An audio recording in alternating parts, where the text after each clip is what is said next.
যে কোনো সময় সূর্য উঠতে পারে আমাদের পশ্চিম আকাশে, ঘটতে পারে কিয়ামত। বিজ্ঞানীরা নিশ্চিত করেছে যে পৃথিবীর চুম্বক মেরু উল্টে যাওয়ার সম্ভাবনা ক্রমেই বাড়ছে এবং এর ফলস্বরূপ সূর্য পশ্চিম আকাশে উঠতে শুরু করতে পারে।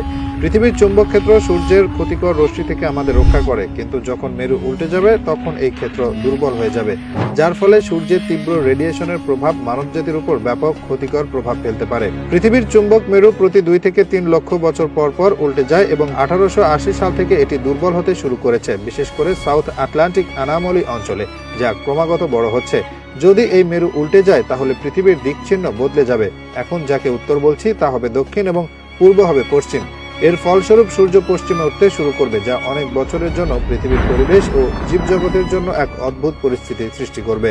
চুম্বক মেরুর উল্টানো ঘটলে পৃথিবীর দিকচিহ্ন বদলে যাবে। এখন যাকে উত্তর বলা হয় তা হয়ে যাবে দক্ষিণ এবং পূর্ব হয়ে যাবে পশ্চিম। এর ফলে সূর্য পশ্চিম থেকে উঠে পৃথিবীর পরিবেশে এক ভয়ানক পরিবর্তন আনবে। এই পরিবর্তন শুধুমাত্র পৃথিবীর চুম্বক ক্ষেত্রের দুর্বলতার কারণে হবে না, বরং এর প্রভাবে মানবজাতি এবং পৃথিবী জগতের জন্য নানা বিপর্যয় হতে পারে। চুম্বক